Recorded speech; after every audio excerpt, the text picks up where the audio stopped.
Panginoon, hinihiling ko po na pagpalain ninyo ang taong nanonood at nakikinig ngayon.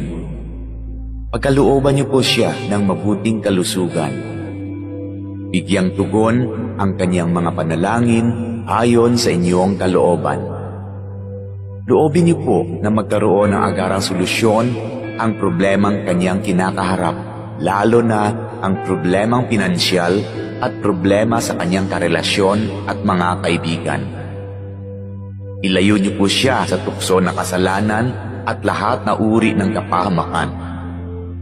Panatilihin niyo po sa kanyang puso ang pagkakaroon ng malasakit at pagmamahal sa kapwa, katulad ng kanyang pagmamahal sa inyo na aming iisang Diyos.